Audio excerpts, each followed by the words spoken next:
क्या आप जानते हैं कि कैलाश पर्वत के पास स्थित राक्षस ताल के आसपास पक्षी भी उड़ना पसंद नहीं करते? पक्षी ही नहीं, छोटे मोटे जानवर और यहाँ तक कि कीड़े मकोड़े भी यहाँ से दूरी बनाकर रहते हैं। इस वीडियो में हम राक्षस ताल और इसी के पास स्थित मानसरोवर झील के कुछ ऐसे रहस्यों के बारे में बताएंगे जिनका अनुभव उन सभी लोगों को होता है जो वहां पर जाते हैं। भगवान शिव के निवास स्थान कैलाश पर्वत के निकट दो बड़ी झीलें हैं। पहली मानसरोवर, जिसके बारे में मान्यता है कि यह भगवान ब्रह्मा के मन से उत्पन्न हुई है, और दूसरी राक्षस ताल, इसे रावण की झील भी कहा जाता है। सबसे पहले बात करते हैं मानसरोवर और राक्षस ताल की भौगोलिक परिस्थितियों के बारे में। ये दोनों ही झीलें कैलाश पर्वत से लगभग 50 किलोमीटर दूरी पर दक्षिणी दिशा में स्थित हैं। कैलाश पर्वत पर साल भर बर्फ पड़ी रहती है।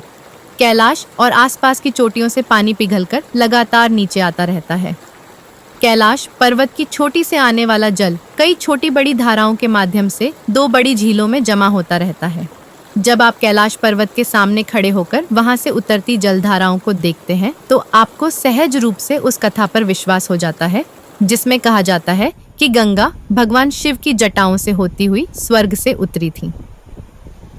इस बारे में हमारे वीडियो का लिंक हमने डिस्क्रिप्शन में दे दिया है, आप उसे भी देख सकते हैं। मानसरोवर और राक्षस ताल दोनों ही झीलों की समुद्र तल से ऊंचाई 15,000 फीट से कुछ अधिक है। मानसरोवर झील आकार में कुछ बड़ी और गोल है, जबकि राक्षस ताल का आकार अर्धचंद्राकार है। दोनों में ही पानी कैलाश पर्वत से ही आता है, किंतु राक्षस ताल का पानी आश्चर्यजनक रूप से स्वाद में खारा है, जबकि मानसरोवर झील का पानी पीने में मीठा और निर्मल। कैलाश यात्रा में दारचेन नामक स्थान के आगे से परिक्रमा आरंभ होती है। परिक्रमा के आरंभिक स्थान तक बस से ले जाया जाता है। यात्रियों की बस रास्ते में कुछ देरी के लिए राक्षस ताल पर रुकती है। इस झील की सुंदरता देखकर आप आश्चर्यचकित रह जाएंगे। हो सकता है कि आपको पहली झलक में ये लद्दाख की पेंगोंग लेक की तरह लगे, लेकिन ये झील उससे भी बहुत सुंदर, विराट, शांत और मनमोहक है। राक्षस ताल के अंदर कुछ टापू दिखाई देते हैं। नीले आकाश और बादलों की परछाई से झील का पानी कभी स्याही की तरह गाढ़ा नीला तो कभी कुछ उजला सा दिखता है। बस जहां पर रुकती है वहां से राक्षस ताल तक का रास्ता एकदम से रेगिस्तानी है। यहाँ की लाल रेत में एक विशेष प्रकार की कंटीली घास उगती है। इसके आसपास आपको चींटियां या किसी प्रकार के जीव जंतु नहीं दिखते। जब आप राक्षस ताल के निकट पहुंचते हैं तो आपको एक विचित्र प्रकार की निर्जीवता का अनुभव होगा। जल में प्रवाह तो है, लेकिन इसमें मछलियां नहीं पाई जाती। राक्षस ताल के आसपास पक्षी और अन्य जीव जंतु भी बहुत कम दिखते हैं। कई बार तो ऐसा लगता है मानो पक्षी भी राक्षस ताल से बचकर निकल रहे हों। हवा यहाँ बहुत तेज चलती है, लेकिन चारों ओर एक अशुभता स्पष्ट अनुभव की जा सकती है। हमने सुना था कि राक्षस ताल का पानी पीने से व्यक्ति के सारे अच्छे कर्म नष्ट हो जाते हैं। इसकी सच्चाई तो हमें नहीं पता, लेकिन हमारे दल के कुछ सदस्यों ने पानी चखने का प्रयास किया था। उन्हें इसे तत्काल थूकना पड़ा, क्योंकि राक्षस ताल के जल का स्वाद बिल्कुल कसैला था। धार्मिक कथाओं के अनुसार राक्षस ताल के आसपास ही लंका के राजा रावण ने भगवान शिव की कठोर तपस्या की थी। रावण इसी झील में स्नान किया करता था। उसकी नकारात्मकता यहाँ के जल में घुलती गई। तिब्बत के प्राचीन बौद्ध धर्म में भी राक्षस ताल को आसुरी शक्तियों की झील माना जाता है। तिब्बती लोग इससे दूरी बनाकर रहते हैं। उनका मानना है कि अधिक समय तक राक्षस ताल के पास नहीं रुकना चाहिए, अन्यथा इसका स्वास्थ्य पर बुरा प्रभाव पड़ता है। हमारे बैच के सभी सदस्यों ने राक्षस ताल के आसपास उस नकारात्मकता को अनुभव किया। जो दिव्यता आपको मानसरोवर झील के आसपास अनुभव होती है, राक्षसताल का वातावरण उसके बिल्कुल विपरीत है। राक्षसताल के अंदर कई बड़े द्वीप हैं, जिनमें 4 प्रमुख हैं। इनके नाम हैं दोला, लचातो, तोपसरमा और दोशारबा। राक्षसताल को तिब्बती भाषा में लांगर त्सो या ल्हानाग त्सो के नाम से जाना जाता है, जिसका अर्थ है जहर की काली झील।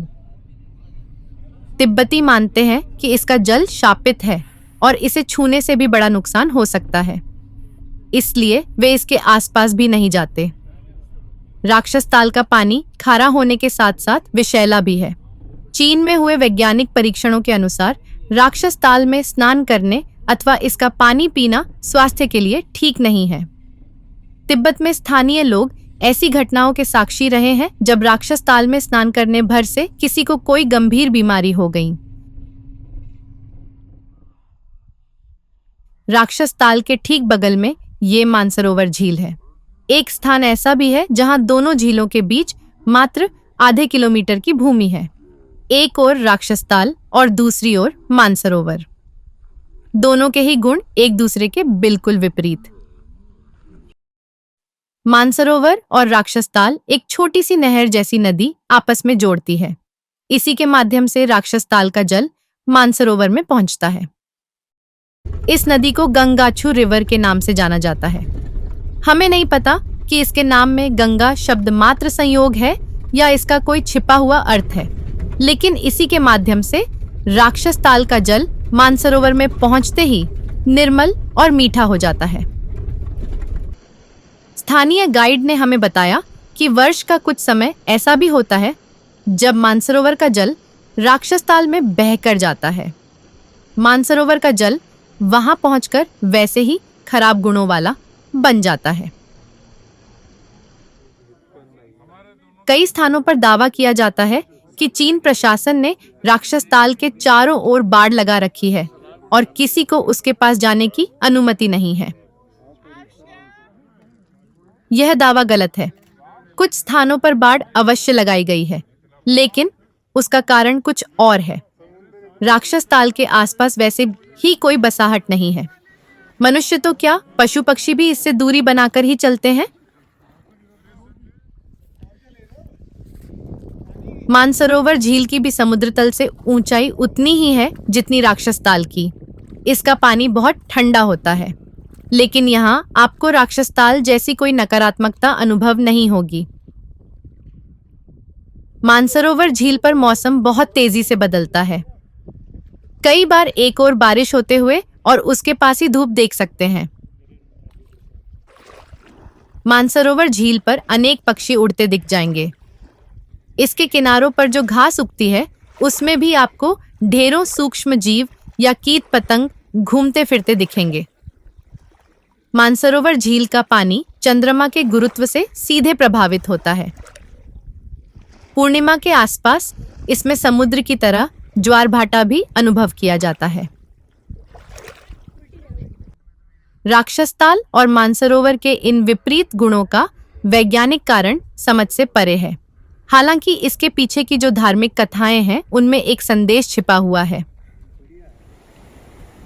वो संदेश यही है कि जब हम जीवन में नकारात्मकता धारण करते हैं तो अपने आसपास के पूरे परिवेश को दूषित कर डालते हैं, किंतु यदि हम सकारात्मक होते हैं तो हम हर तरह की शुभता और पवित्रता को अपने आसपास खींच लाते हैं। आशा है आपको हमारा यह यात्रा अनुभव अच्छा लगा होगा। ऐसे ही वीडियो हम इस चैनल पर लाते रहते हैं। उन्हें देखने के लिए इस चैनल को सब्सक्राइब करना न भूलें। यदि आप कुछ पूछना चाहें तो कमेंट करके हमसे पूछ सकते हैं। हमें उत्तर देकर खुशी होगी। धन्यवाद।